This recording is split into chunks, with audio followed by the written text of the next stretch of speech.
How's it going, Etienne? I'm going to show you two apparatuses that's going to help you with your calf strain.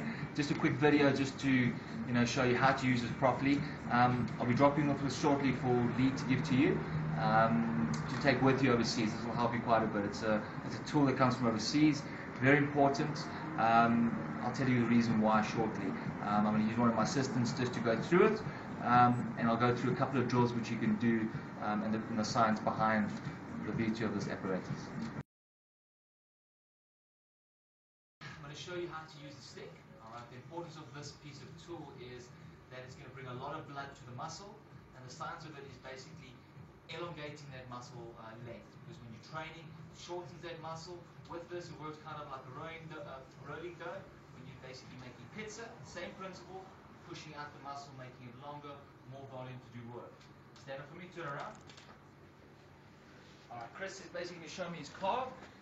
These are the areas that he needs to work. He's going to flex harder. Alright, there. That's the area that you need to work. Alright, the outer region over here and the inner region around those areas. That's where the stress points are. Alright, and that's where you're building up a lot of stress as well. And the Achilles and behind the knee. Now, basically what's going to happen is you're going to take this rolling pin and you're going to work not too hard, but just nice and roll it. Basically rolling there. You're rolling on the outside region, rolling on the inside region, rolling the Achilles, rolling the back, then you're going full range of motion in, full range of motion out, full range of motion all the way through. What it'll do is it'll release these trigger points, alright, at the same time making a nice full long muscle. Alright, we're back with the foam roller. As it is, it's similar to that of the stick, but the stick's more portable and obviously a different application. This gets into deep muscle tissue, so this is going to help your calf strength quite a bit. Same principles, basically rolling out the muscle, different angles on those stress points. Now just remember those 3 points in the back of the calf, 1, 2, 3 down the sides, the Achilles, the back of the knee, hamstring. We're going to show you 2 additional activities to work on your ITB and your piriformis, which will release those trigger points all the way down to your calf, because everything is kind of connected. We're trying to release all those pressure points, which will allow you to get a more comfortable run. Right, you can do this at the office today, later tonight, before you go onto the plane, and just take the stick with you onto the plane. Okay, we're going to go onto the calves. Basically, place it on the calves in the center of your calves. Lift up your bum off the ground. All you do is just roll back and forth, just until you get the hang of it. Good upper body workout as well. Just rolling back and forth. If you're not feeling much, that's good, but because you've been training, I'm sure you're going to feel it quite a bit. You're going to take the left leg over the right, you're pressing down on top. Alright, now he can go a little bit more and put his calf right there. And he's going to roll all the way. Always start with full range of motion, good movements.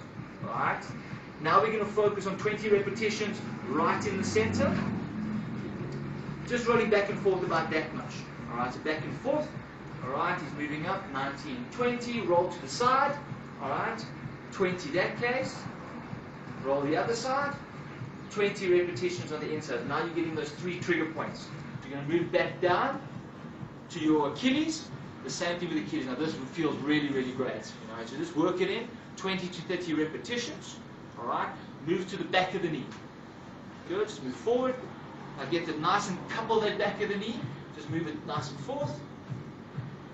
And most importantly, always end up with a full range of motion again. Good. Full range forward. Good. About 5 repetitions to the side. 5 repetitions. To the other side. 5 repetitions. And that's the calf. Now it's important to remember, we've just worked out the calf. But remember, pain doesn't just originate from the center point. It's obviously referred somewhere in this muscle. Now, as an athlete and training consistently, you need to try and figure out where. But if you press for time, we use apparatuses like these, alright, just to basically work out all the areas in a process of elimination. The areas that are most painful, are the most tight, which will basically refer to your calf. For instance, I'm rolling my hamstring, it doesn't hurt. 9 out of 10 times, it won't be affecting your calf. If I'm working the ITB, alright, the iliotibial band that runs down to the knee, connecting to the knee, which basically pulls this into alignment, if that is tight and soft, 9 out of 10 times it is responsible for that calf. Alright, so you're basically working out with this foam roller the points of where it hurts quite a bit. And you're rolling it out an extra 20 to 30 repetitions. We're going to be working with the hamstring, I'll show you quickly, and the ITB, which is very, very painful to do, but you feel like $1,000,000 afterwards. Alright, on your back, same principles, just roll back down, center of the thigh, lift your bum off the ground, and you're going to roll back and forth for me. Good, lift your toes up. Good, that just makes the muscle more good, and you're basically moving angles. For more, if you're not feeling anything there, take the thigh over across, and you're rolling. So you're basically just applying weight to it, you're getting really nice and deep. Now remember, 2 days before your race, do not do deep muscle tissue, you're just going to be doing the foam roller light or the stick. Okay, we're going to be moving on to your ITB, onto the side. So basically there, it's right on the hip area. Keep your arm nice and straight. Now it takes a bit of practice getting used to it, just to the movement, but you're just basically taking your arm and moving it up and down. So basically you're rolling on this side of the muscle. Alright. The point is, which I'll show you shortly, the areas which you need to work on. So he's rolling back and forth. You might not feel it at first, but as you go through about the 6th repetition, it starts hurting. Now, center of the muscle, you're going to roll a few at the base of the kneecap and at the top of the hip. Ready? So we're just rolling. So now we're just moving back and forth, probably about 10 centimeters. Good. Now the top of the knee. Good. Now I want you to roll your hips just a little forward. Alright, good. Now you're rolling on the top of that knee area, which is that area over there, but on this side. That hurts quite a bit. Now to the hip area.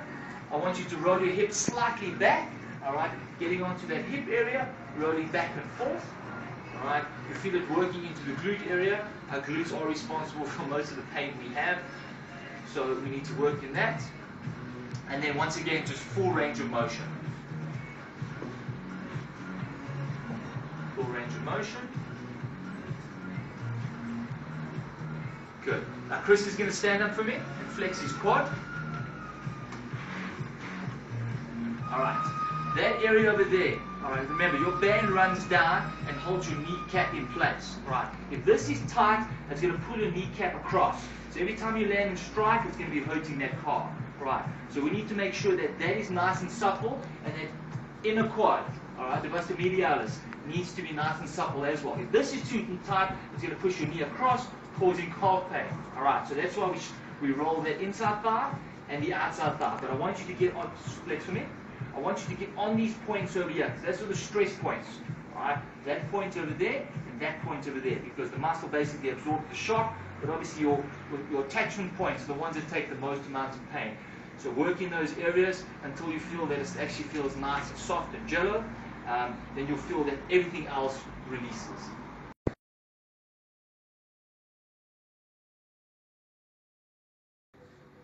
Besides working on the calf, working on the hamstring, and working on the ITB, this is probably one of the most important ones as well, because it releases the gluteus medius area, right?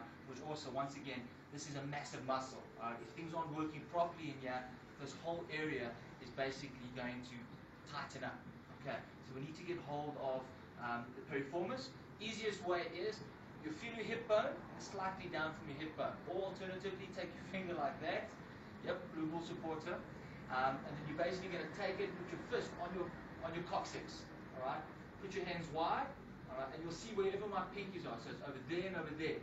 Take your thumb and just poke your bum. Relax and poke it, all right? You should feel it like almost like a pain. If you're not feeling it, just move it around, all right, until you feel that band, all right? Now we are going to roll that. I'm going to show you how to. So that area over there and that area over there. We'll release this area and release obviously the calf. Okay. You're going to move into step-by-step motion, all right? You're going to lie on your side, okay? You're going to cross your leg over. So you're going to take your right leg. So if you're on your right side, you take your right leg, cross it over onto your left leg, lean over. Now, on your hip bone, you're basically going to roll back and forth. Now, it's a feeling game. It's not a question of just going on it and just moving it. You've got to move until you get onto that spot. That spot feels like, it feels a little bit painful, right? Once you're on it, just gently lift your body up to take the pressure off. Roll it until it's comfortable, and gently just release your arm a bit lower and lower, so your weight pulls you down. So You're actually pushing hard.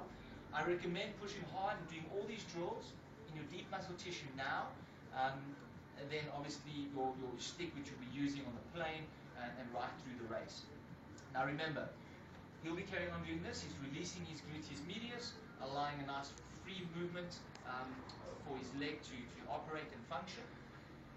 Deep muscle tissue means that you're going deep into the muscle, which you need to do at least 3 days before your race. All right, so today is advised, tomorrow and Friday and Saturday, it's not advised. I'd rather use the stick.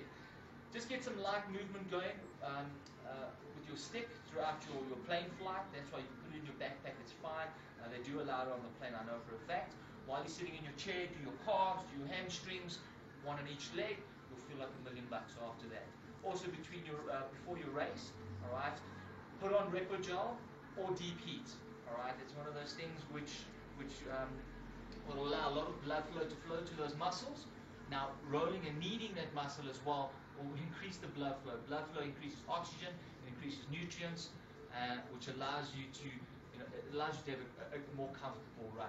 If you're still feeling niggly, all right, go see a physio in New York. Ask them for some kinesiology tape. Let them tape those muscles. Now, kinesiology tape is basically this Lumo tape that will hold your muscles in place so that your alignment is flowing nice and beautiful. Personally, if I have a bit of a strain, I'll do that irrespective if I feel no pain or not. But it's up to you. If you're feeling confident on the day, go for it. If you're feeling a bit of niggles, all right, just change your routine, change your alignment to your feet. Just work through that pain. Because 9 out of 10 times we think, oh my goodness, I'm going to be sore. But don't worry about it. You just work through that pain. Once you get over that little hill, it's clean sailing all the way. Hi Etienne, that concludes our demonstrations for your calf muscle. He was telling us that you were having some problems there. Hopefully the physio would have put some ultrasound on, basically some electropads as well. This is alternative tools as well, which you basically give you your own physio and your own massage therapist. Please use it and please take the stick with you. It does work, it's proven to work. And some of the elite athletes in the world, especially overseas, they use these type of devices. The foam roll you can use up until you leave. Take the stick with you in your bag. You can carry it on the plane. Make sure your nutrition is up to date. You start carbo loading from today. Make sure you're keeping your fats down to a minimal. Right, good protein intake, good carbohydrates, but complex carbohydrates. And start making sure that you're having food every 3 hours. Bruce Fordyce, as I mentioned in my email, he started carbo loading at least 3 days before, 3 to 5 days in fact, before his main event. And what he would do is he'd sit on a couch for literally 2 days and watch TV, while his muscles are rejuvenating and he's carbo loading, basically volumizing those cells. If you have any questions or anything, please don't hesitate to give me a call. He's got my number, she can give it to you. And also good luck for the race. Here at ASP, we get all excited when people are competing, especially the New York Marathon. It's a beautiful race. I was there with some studies a couple of years ago, and it was underway when I was there. But good luck, and just remember that empires are created at one brick at a time, just like races. One step at a time wins races. So good luck, enjoy it, and have a lot of fun.